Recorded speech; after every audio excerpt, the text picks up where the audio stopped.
Maybe it's the knowledge of an endless universe that makes us feel small and makes us try to control everything around us. This knowledge is possible because we're able to share abstract thoughts through symbol-based language. Symbols can survive generations, so the kind of knowledge symbols are able to represent can easily be passed on.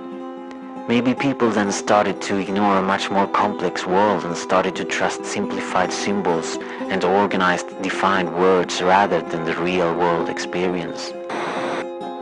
Then learning more about the universe, as it could be defined by words, it became an object, and some started to believe it's meaningless. Believers in science and religions not based on their land bases had then eradicated all the meaning from the world they live in. Living in a world without purpose will make the project of saving it meaningless. Some cultures living free with the spirits of the wild did not attempt to domesticate the world. Sadly, these communities were one after another destroyed by the dominating culture of the civilized. Only few land-based free communities still exist.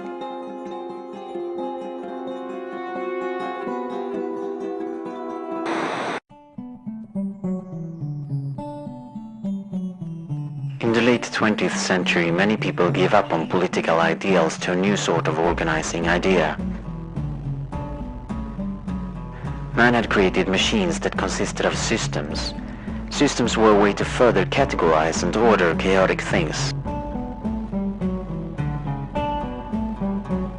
The idea that nature is a system and man, a part of that system, became widespread.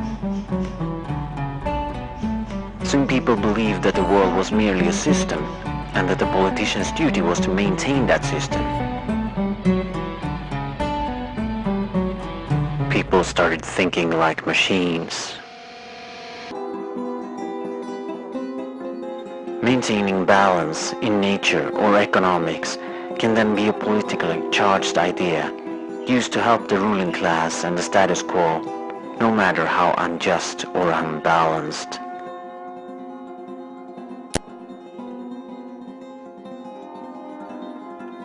The idea of the ecosystem is a dangerous simplification because it leaves out the beauty, the language, and the unmeasurable nature of the wild.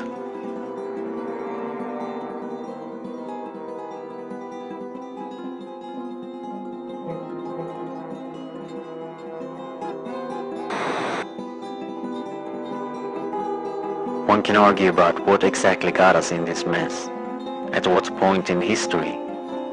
Already around 10,000 years ago, people began deforesting the Middle East, killing their own habitats, making it impossible to live at the same place without taking supplies from somewhere else.